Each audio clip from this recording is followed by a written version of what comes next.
সময়টা 2015 সালের জুন মাস। বাংলাদেশ ফুটবলে তখনও সাফল্যের জন্য হাহাকার। কিছুদিন আগেই বিশ্বকাপ বাছাই পর্বে ঘরের মাঠে শেষ মুহূর্তে গোল খেয়ে তাজিকিস্তানকে হারানো যায়নি। বছরের শুরুতে বঙ্গবন্ধু গোল্ড কাপের ফাইনালেও হারের স্বাদ পায় বাংলাদেশ। মালয়েশিয়ার কাছে শেষ মুহূর্তের গোলে শিরোপা হাতছাড়া হয়ে যায়। তাই দলের পারফরমেন্স নিয়ে চিন্তিত হয়ে পড়ে বাফুফে, কারণ সেপ্টেম্বরে রয়েছে অস্ট্রেলিয়া ও জর্ডানের মতো দলের বিপক্ষে বিশ্বকাপ বাছাই পর্বের খেলা, আর বছরের শেষ দিকে রয়েছে সাফ চ্যাম্পিয়নশিপ। তাই দলের তাৎক্ষণিক উন্নতিতে একটি প্রস্তাব দেন তৎকালীন কোচ লুডভিগ ডি ক্রুইফ। প্রস্তাবটি ছিল বাংলাদেশের ঘরোয়া ফুটবলে খেলা 3 বিদেশিকে নাগরিকত্ব দিয়ে জাতীয় দলে খেলানো।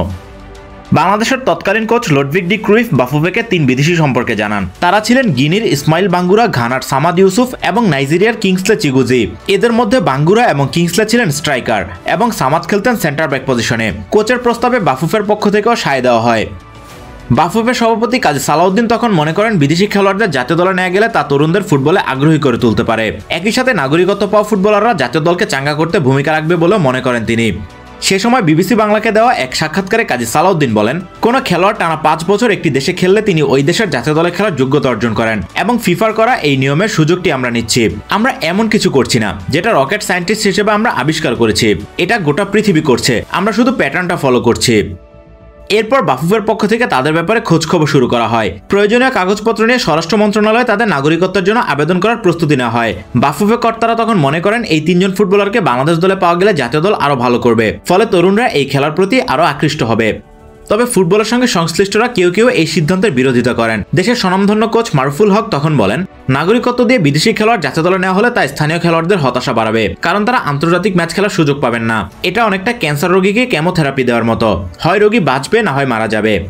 তার মতো দেশের পরিচিত আরেক কোচ শফিকুল ইসলাম মানিকও এই সিদ্ধান্তের পক্ষে ছিলেন না। এই যে এখন বিদেশি খেলোয়াড়ের নেওয়ার একটা জাতীয় দলে নেওয়ার প্রবণতা দেখা দিয়েছে, আমি মনে করি এখান থেকে বেরোয় আসা সম্ভব। আর সমস্যা যেগুলো হবে সামনের দিকে, সেটা দেখা যাবে যে আমাদের খেলোয়াড়রা ইন ফিউচার জাতীয় দলে খেলার ক্ষেত্রে উৎসাহ হারিয়ে ফেলবে যখন দেখবে যে বিদেশিদের আধিক্য।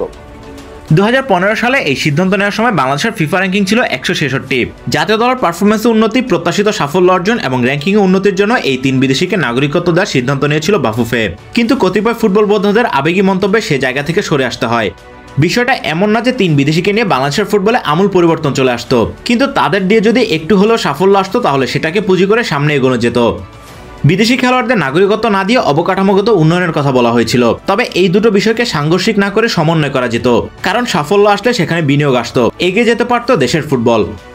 বিদেশিরা জাতীয় দলে খেললে স্থানীয় খেলোয়াড়রা উৎসাহ হারিয়ে ফেলবে, এই ভাবনায় থাকা বোদ্ধারা কি বিশ্ব ফুটবলের খোঁজ রাখেন?